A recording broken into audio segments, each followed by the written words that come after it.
It gives me great pleasure today to introduce our old friend, actually. One of the last meetings we had was me, you, and the Diet Coke man, Yeah, which was weird.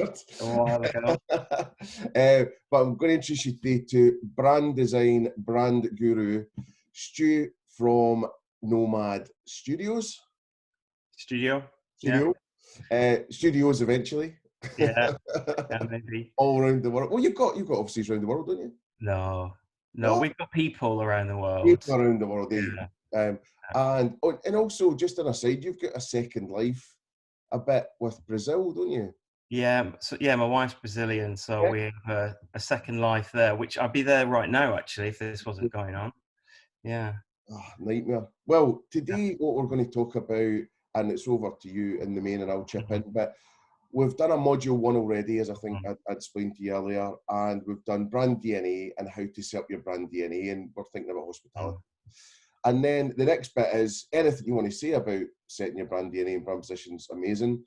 But then following on from that, how do you actually bring this to life, visualize it, logos, communication, design, Mm. fonts, touch points, because I think there's a lot of brands out there that could really put their foot on the gas and Mm. use this time wisely to really think about, is their brand iconic enough for the future? Yeah.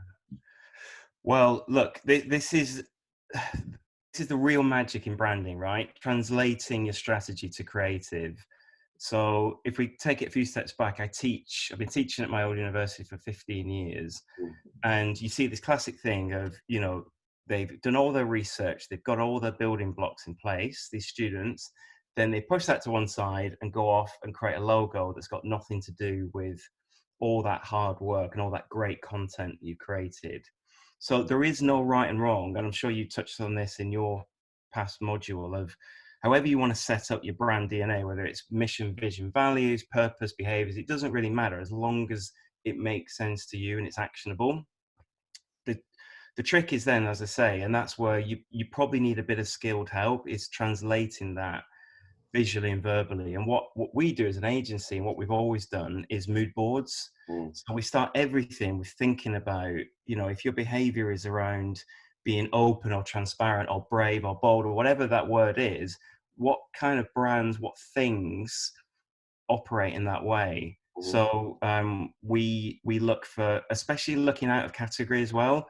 The danger is you create a mood board of all the cool stuff that are your competitors and you end up looking the same. It's important. We call it shifting neighborhoods, that you look for really different categories Yeah. and bring that back. So an example of that is we created a juice brand with the Diet Coke man, the beautiful man from the Diet Coke ads. And, our benchmarking showed that, we're just saturated with juice products and they're all worthy and they're all look the same. And what we found actually as inspiration was what was happening with hipster beer, Beavertown, the illustrations, the hipster vibe, how they'd completely disrupted an industry of lager and made them all look really boring and samey.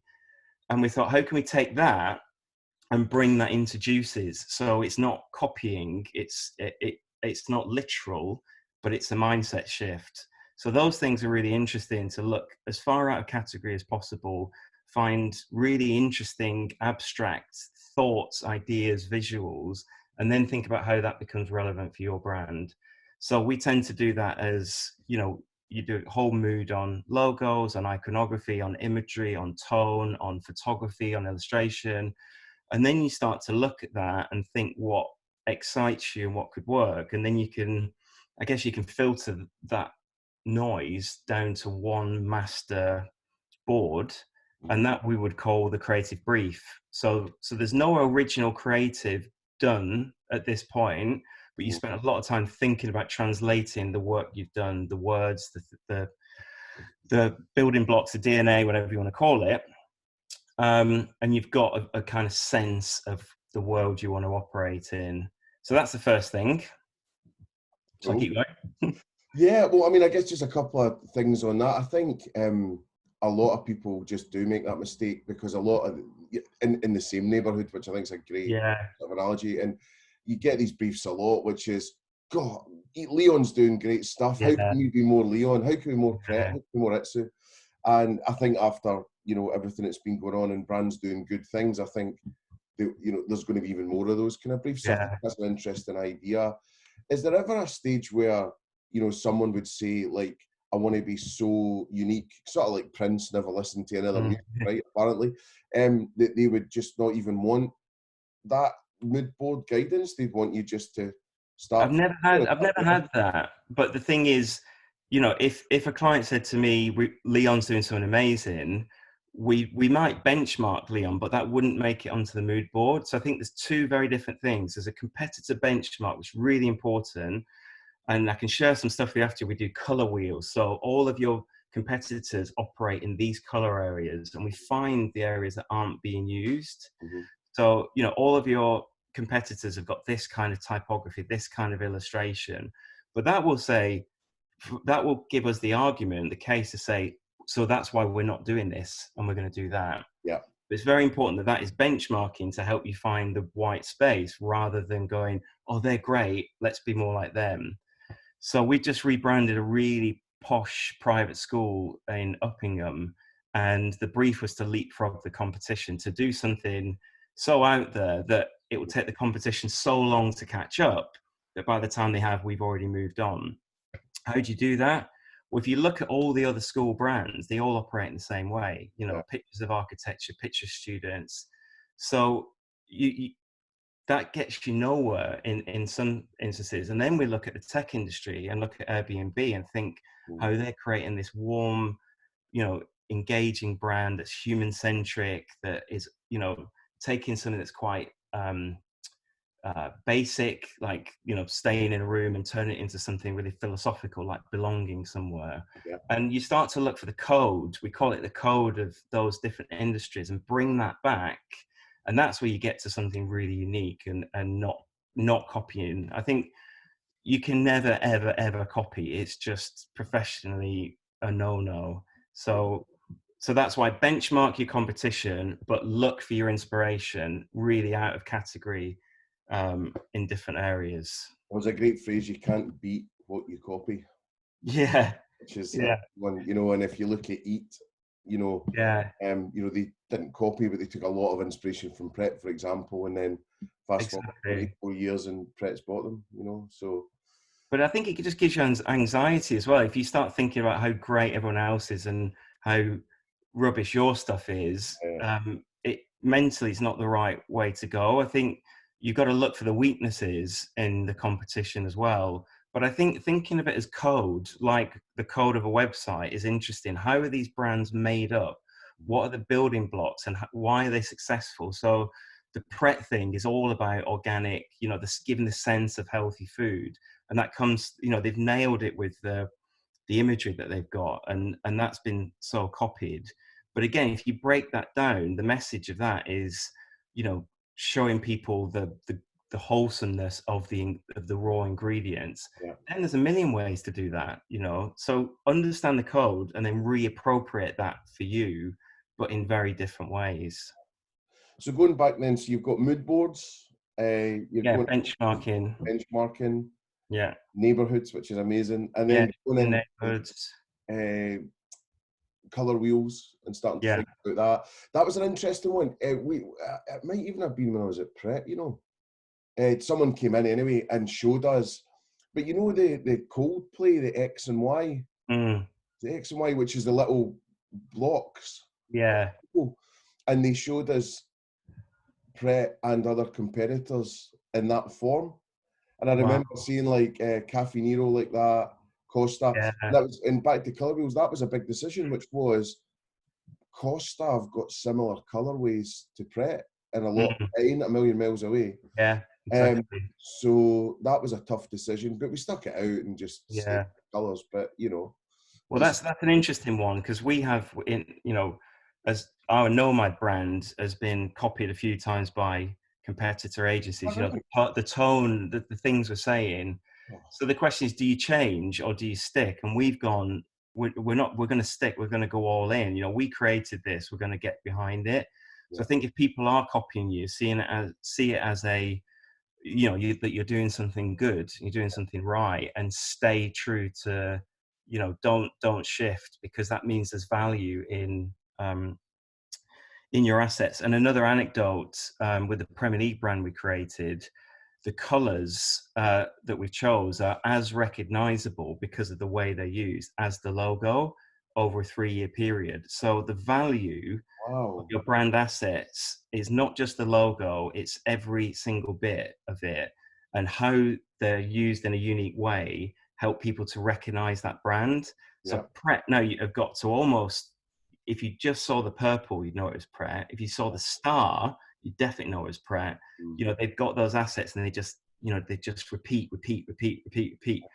So I think keeping it simple, getting to the core of what you're about, and just hammering that home is essential in these times. Because what we talk about is a shortcut in people's minds. They don't process this in a way of, oh, Yeah, that's a that's good way to Pret. think about it. It happens instinctively in your mind. You get a glance of something as you're walking down the street. You're being overwhelmed with all kinds of information. Your brand needs to just work in that uh, split second and help people land it in. Sorry, just let me get my. I'm on a call. Sorry. Sorry. All right. Too many people in the house. Well, Okay. I'm in the same boat. Yeah. So shortcut in people's minds. You've got a split second, and your brand needs to just really land subconsciously in people's minds, and that's what Pret do probably better than anyone with such a few amount of elements. Mm. Shout out to James Cannell, the amazing creative director there. So yeah, he's done a very, very. Exactly. He's done a great job there. Yeah. Yeah, and it lives on. I think part of the Pret stuff as well is actually sometimes it's just the lack of noise that draws you in. The white space in the posters, and I think the campaigns that use the white effectively are far stronger than the busier ones. Yeah, I think you're absolutely right. And again, if you were to benchmark, so tone of voice is probably the biggest weapon we have now in branding, more than color, more than logo, is what you say and how you say it. I've just seen that whole campaign for the oat milk thing, and I think we're at peak tone of voice. Yeah. It's like, I think we're all fed up with this innocent. Innocent created it, and it's been copied to death, and it's just wackaging, wackaging, and all that. It just feels easy and expected, and I think we're just switching off to that. So again, that's where benchmarking would come in really helpful. You'd look at your competitors. You might start off going, oh God, they're all doing really well. You put them on the board and you go, actually, they're all doing exactly the same thing. There's a huge space here for us just to be actually caring or honest or from the heart or something. So I encourage you all to, the benchmarking is really, really helpful to find, to put your mind at ease and go, actually, it's not as good as I thought it was. Yeah. They're all kind of hovering around a similar area. And actually, if we just pivot here, we've got a ton of white space to operate in, but not going too far that people don't get it and it becomes abstract and weird. You don't want to go too far out of category that you confuse people. There's a code to food and beverage, hospitality, and you need to stay within that to a certain degree, unless you're doing something really out there. But I think in these times, we just need to be helping people understand what the offer is and,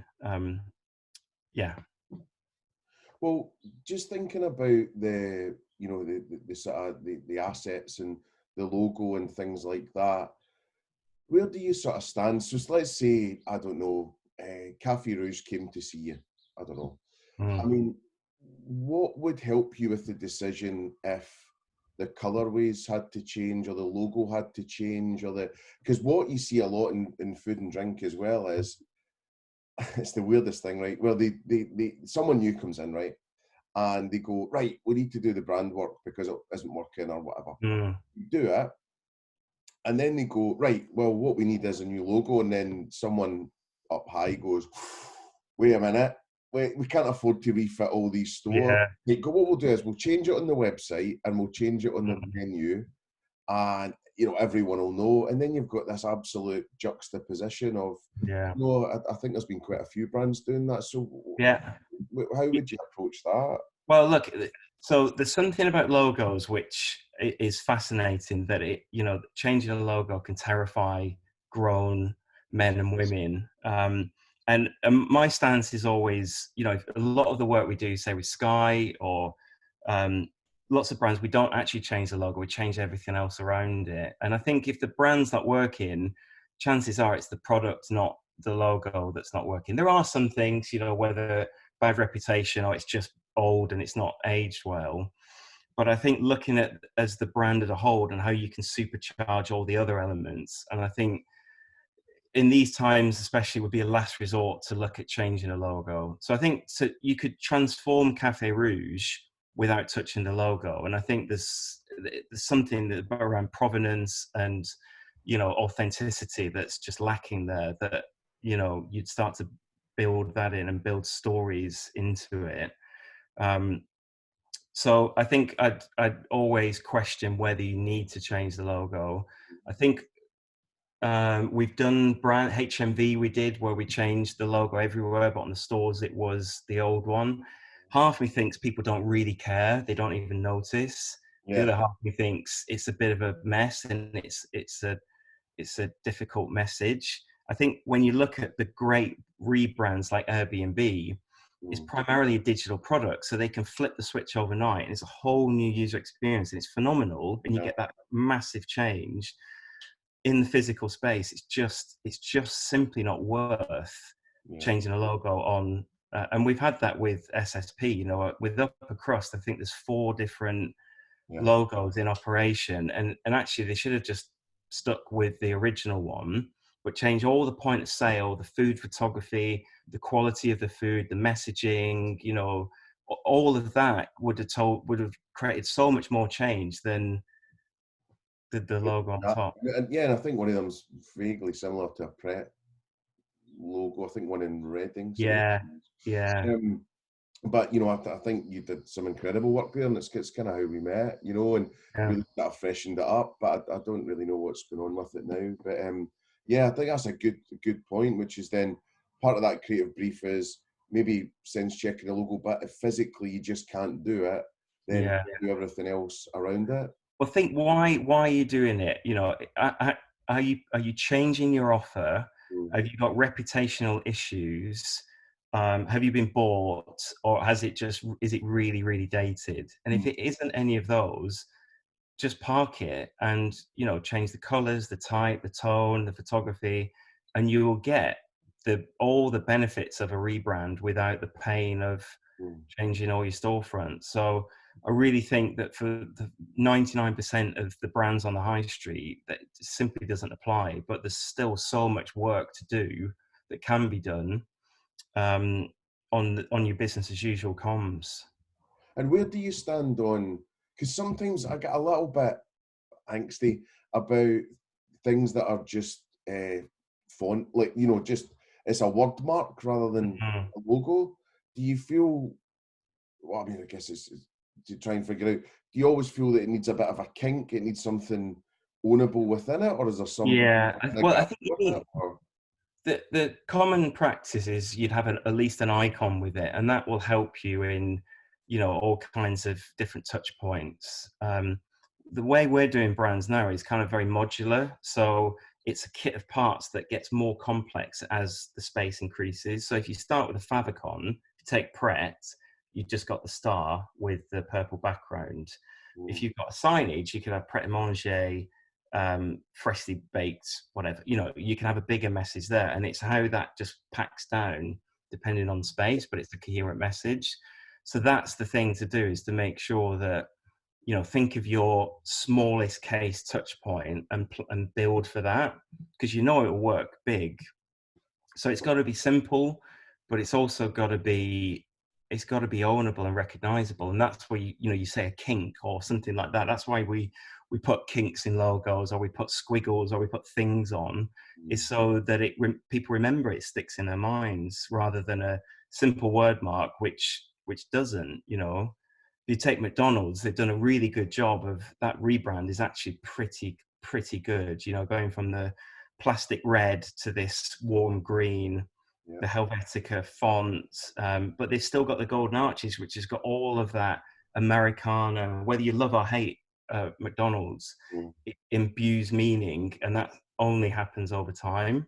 So Yeah, they would never get rid of the arches and just have a simple word mark. yeah. And again, it's knowing when to use those different elements. Because that was So something that we had at lastminute.com, you know, where we had it in the din middle shift, I think it was. But we actually didn't have that icon. So mm, I ran into real difficulties when I was yeah, trying to do the mobile tile or the favicon, or difficult.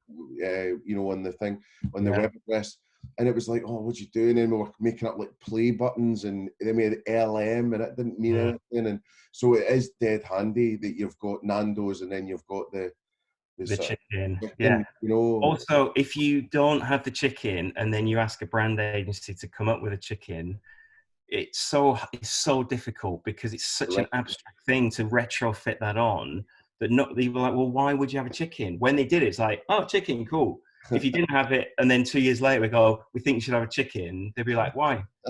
So you've got to do it at the same time, or it's just really difficult to bolt that on after. Yeah, yeah, And that's why I think having a bit of expert help, if we take this right back, you've got your brand DNA, you need to do your benchmarking, your mood boards, then you've got to do some creative. I think you need, whether that's a freelance designer or an agency, you need someone to help you with that shift through those bits.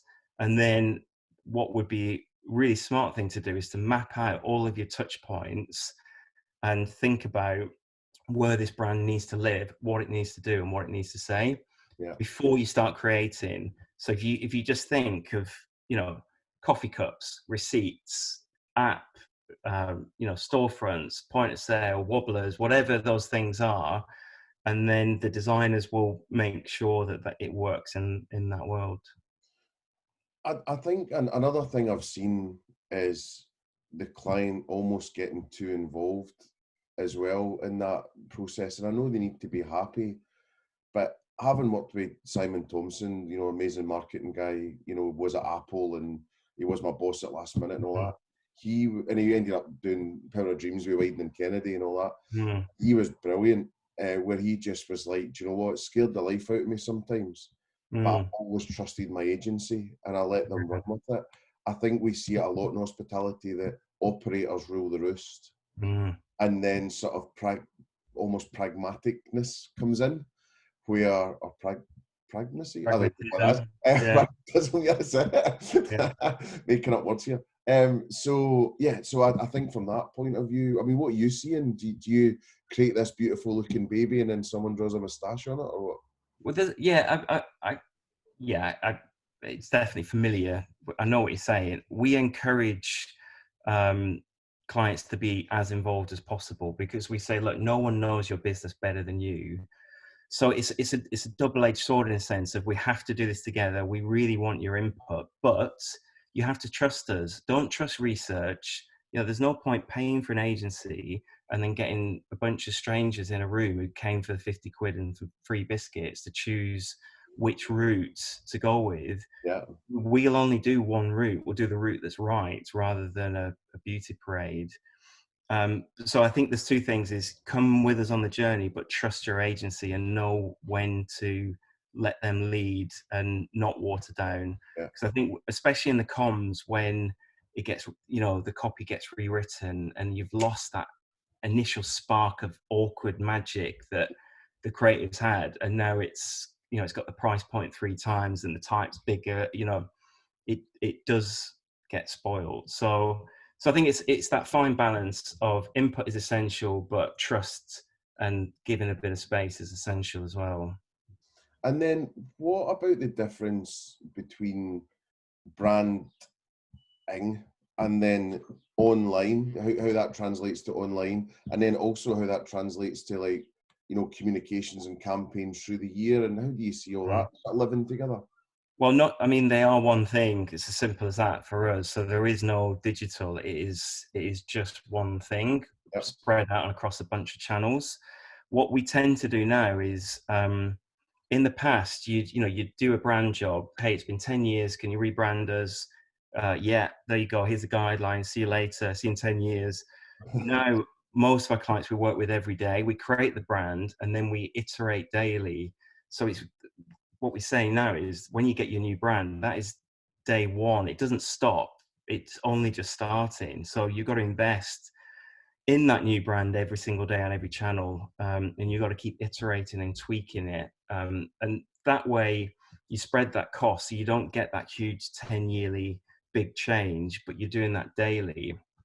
That's the first thing. So brand iterates and changes without people noticing, and then the message is joined up. So it is one message, all based on your strategy, based on your behaviors, based on your brand story, and then you're just iterating off that. And you want to be as close to that as possible every time. We talk about campaign glue being really important. So the look and feel and the tone of your campaign, whether it's on a poster, a billboard, a skyscraper, whatever, it needs to look and feel the same way. Because again, we're walking past, we're picking up these signals. Sky does this brilliantly. We've been doing it with them for years.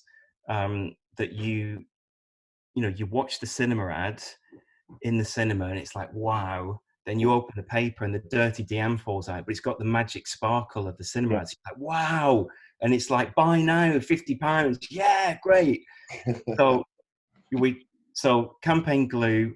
Another trick we have is talk about heart, head, and hand. So a good campaign should speak to the heart. So something that's just powerful and emotive and resonant and really interesting. So get me engaged before you do anything else. Once I'm engaged, then the next part of the campaign is to talk to my head, give me rational reasons why I should get a satellite dish on my house and pay £100 a month. And then the hand is, I love it, I want it, I need it. Here's a price point that I can't refute. If you get those three things right in the right order, it works really well. So no one likes to do a brand campaign. They think there's no value in it. But if you think of your brand as your heart, is teeing up your really heavy sales message, which is your hand, then you spread that cost around the three. Brilliant. That makes sense. So just in terms of bringing the brand to life then, is there anything else that you think you would do, or is that pretty much the process?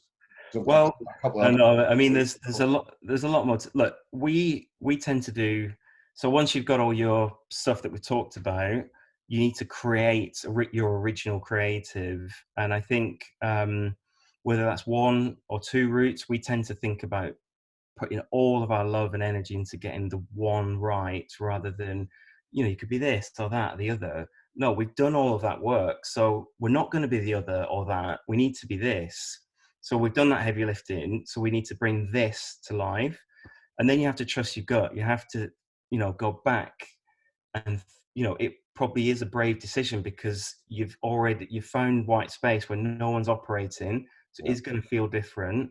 Be comfortable with that you've done your homework, and then bring that to life in the most single-minded way possible. So one of the big mistakes that bigger brands make is they get people like us to do the rebrand. Boom, that's a whole new message for consumers to understand, really complicated. Then they get the ad agency in, and the ad agency go and tell a completely different story to that. And actually what you need to tell is your brand story. This is our brand story. This is why we've changed. This is what change is about. These are reasons to believe in that change, that it's not just a makeover. And then you need to think about really, often proof points in the calendar of why we should believe in that change. Because I think we're all skeptical by nature that, you've changed, it's just lipstick on a pig. So we need to make sure that if we're all about provenance, say back to the Café Rouge thing, we're telling provenance stories all the time. We're bringing in fresh French produce. We've got French chefs. We've got French waiters. We've got brilliant sommelier. You've got to hammer that story, and don't tell any other story than that. So it could be dead simple. If provenance is your thing, every single touch point, every single thing is an opportunity to tell that story, whether it's the back of a receipt, whether it's a placemat, whether it's a whatever. Tell that story. Repeat, repeat, repeat, repeat, repeat. Think about Pret, think about Apple. They just go bang, Yeah, same thing. I was kind of just flipping some words in my head there, but Provenance from Provence would be quite nice. Yeah, there you go. There you go. So you've got your tone of voice there, but then don't start talking about fish and chips or 2 for 1s, or Yeah, you've got to stay on message. So if it's 2 for 1, do it in a French way, or yeah. wrap it all up in.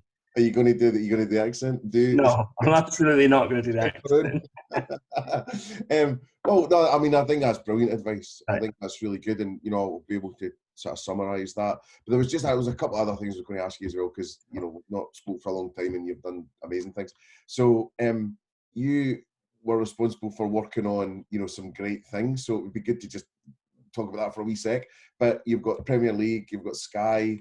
Mm, So Premier League, we're talking the iconic new Jaggy yeah, lane with the blue and the green. Is yeah, the blue and the green's the main home strip, isn't it? yeah. So we did. That was 5 years ago. We did. So that was a full, proper, massive rebrand, going from the Barclays Premier League to a title sponsor-free Premier League. We still work with them every day on things from office design to, we're doing COVID-19 response emails, we're doing tone of voice training, we're doing campaigns, we're doing anti-racism. And that's what I talk about, iterating daily. So the big brand job was done, but it doesn't stop there. It starts.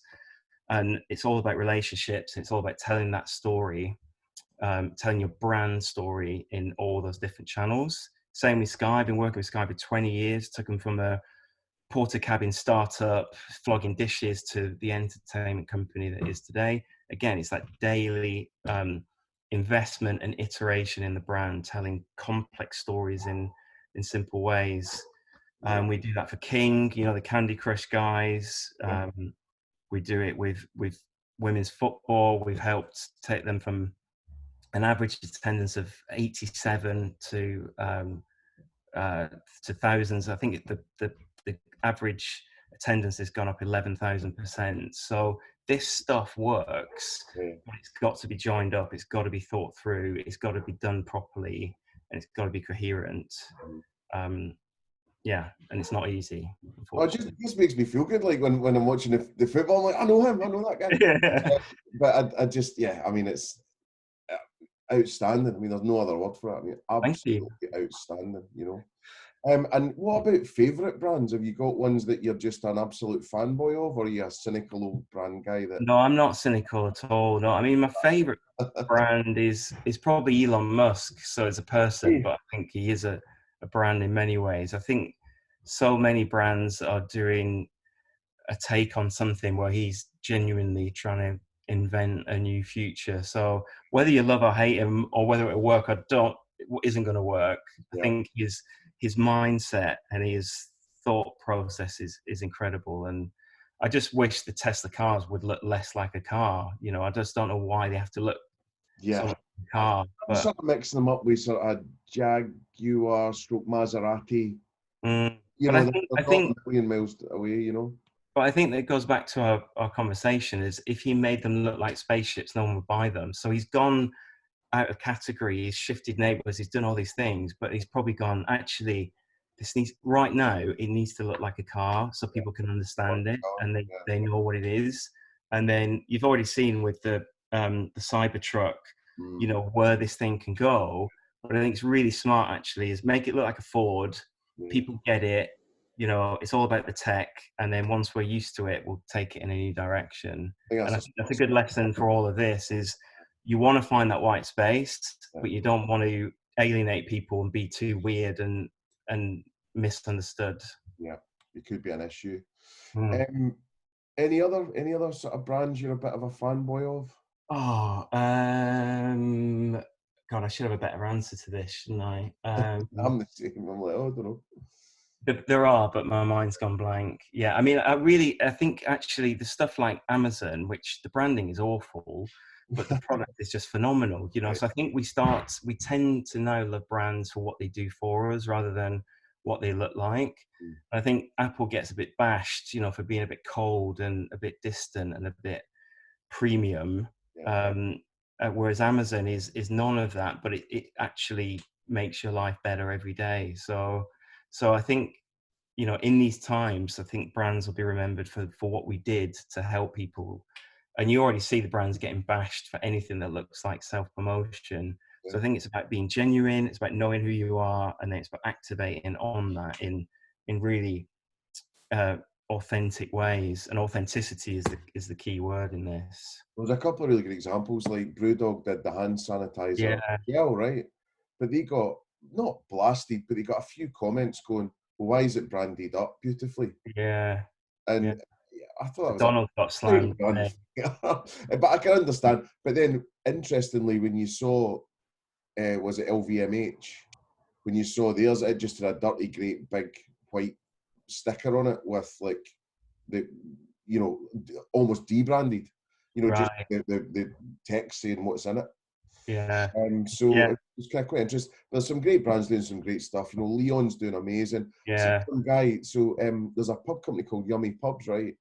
And he's been on LinkedIn and all that last couple of days. One of the guys, Tim, he's self-isolating with another member of staff away from his family Wow. to, you know, they've closed the pub up, but they're doing, I think they might be doing some kind of takeaway and delivery, but they're Yeah. also, you know, giving out hand sanitizer, and you're just thinking, Yeah.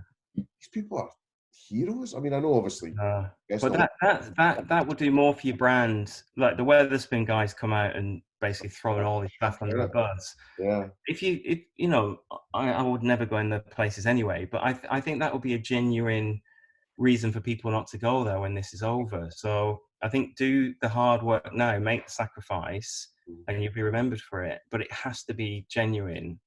yeah, definitely. And then last question. Oh, one other thing. Your other half is a amazing brand person as well. Mm, she Um, is.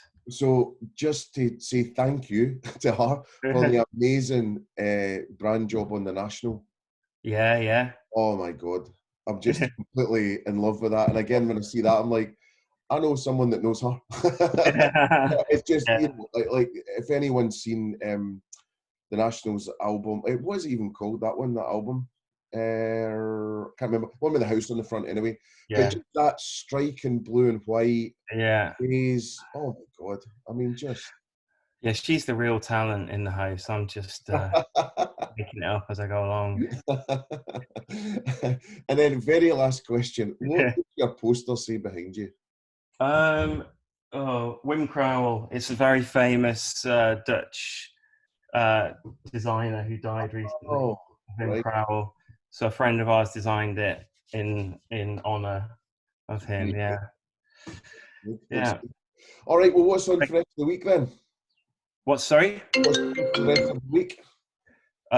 Calls and so we're spending a lot of time on our brand Yeah, getting ready to go out with a new message when this is over. So new okay. website, new case studies, new message. So really encourage everyone to start thinking about what's your content, what's your story, what new stuff have you got to tell people, because there's going to be, you know, a mass desire to socialize and eat and drink and celebrate, and you know, what's that story looking like? Yeah, nice.